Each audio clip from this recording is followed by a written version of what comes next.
Hi అండి, welcome to our channel. ఈరోజు మనం లైవ్లో మాత్రం 2 టాస్కులు నేను చెప్పినట్టుగానే జరిగాయి. ఒకటి గోల్ కొట్టే టాస్క్లో యష్మి వాళ్ళు విన్ అయ్యారు, యష్మి టీము.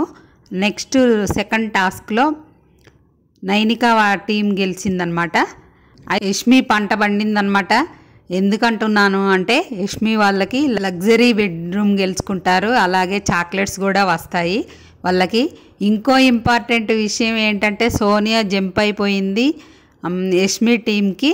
మరి అది టాస్క్ పరంగా బిగ్ బాస్ వెళ్ళమన్నాడా, తనే వెళ్ళిందా తెలియదు, కానీ ఎపిసోడ్ చూడండి, మీకు ఇంట్రెస్టింగ్గా ఉంటుంది. ఈరోజు రాదు, ఆ ఎపిసోడ్ రేపు వస్తుందన్నమాట. మనకి ప్రోమో చూశారు కదా, నిఖిల్ ఏడవడం, అలాగే మణికంఠ కూడా కొంచెం చేంజ్ అయినట్లు అనిపిస్తుంది, కానీ అంతగా మారలేదు తనైతే అనిపిస్తుంది ప్రోమోని చూస్తే.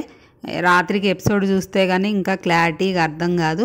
నిఖిల్ మాత్రం బాధపడుతూ ఉంటాడనమాట. తనని ఇలా ఫస్ట్లో ఎవరిని మాట్లాడనీయలేదు, డామినేట్ చేశారు, అది ఇదని అంటారు కదా, దానివల్ల కొంచెం ఫీల్ అయినట్టున్నాడు. నిఖిల్ మాత్రం ఏడుస్తూ ఉన్నాడు. సోనియా మాత్రం ఎందుకు జంప్ అయిందో అర్థం కాలే, కానీ లైవ్ చూసా ఫ్రెండ్స్, బుర్ర తింటుంది, తనకి బ్రెయిన్ వాష్ చేస్తుంది. నువ్వు ఇన్ఫ్లుయెన్స్ అయిపోతున్నావు టాస్క్ జరిగేటప్పుడు. తను సంచాలకుగా ఉంటాడు కదా, నువ్వు ఒరిజినల్గా నువ్వు ఏ స్టాండ్ అయితే తీసుకున్నావో ఆ స్టాండ్ మీద ఉండు. పక్కన వాళ్ళ మాటలకి ఇన్ఫ్లుయెన్స్ ఎంత అంటే ప్రేరణ ఉంది పక్కన, తను క్వశ్చన్ చేస్తుంది అనమాట.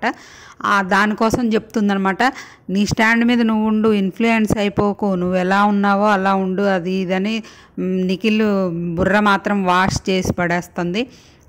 తనకేమో అదేనేమో, తనకి బాగా బయట ఫేమస్ కదా, తనకి ఓటింగ్ కూడా చాలా ఉందన్నమాట నిఖిల్కి. తనని టార్గెట్గా పెట్టుకున్నట్లు అనిపించింది నాకైతే చూడ్డానికి. తన బిహేవియర్ చూస్తుంటే తనతోనే ఎక్కువగా కలిసి ఉంటుంది. ప్రేరణ, లక్ష్మి, విష్ణుప్రియ వీళ్ళంతా క్లోజు నిఖిల్కి బయట, కానీ వాళ్ళతోనే ఎక్కువ ఉండనీయకుండా తినే ఎక్కువ కలిసి ఉంటుందన్నమాట. ఇంకంతే ఫ్రెండ్స్, ఇంకా అప్డేట్స్తో మంచి అప్డేట్స్తో మళ్ళీ మీ ముందుకు వస్తాను. మళ్ళీ రేపు వీడియోలో కలుద్దాం. ఎపిసోడ్ అయిపోయిన తర్వాత వీడియో చేద్దాం. ఓటింగ్ మాత్రం మీరు ఎవరికి ఓట్ చేశారో కామెంట్ చేయండి ఫ్రెండ్స్. ఓటింగ్లో మాత్రం చాలా భారీ మార్పులు వచ్చాయట. లీస్ట్లో బేబక్క, శేఖర్ భాష, మన సోనియా ఉన్నట్టు తెలుస్తోంది. ముగ్గురు దగ్గర ఓటింగ్తో ఉన్నారని తెలుస్తోంది అన్నమాట. మళ్ళీ ఎపిసోడ్ అయిపోయిన తర్వాత మళ్ళీ ఇంకో వీడియోతో మళ్ళీ కలుద్దాం.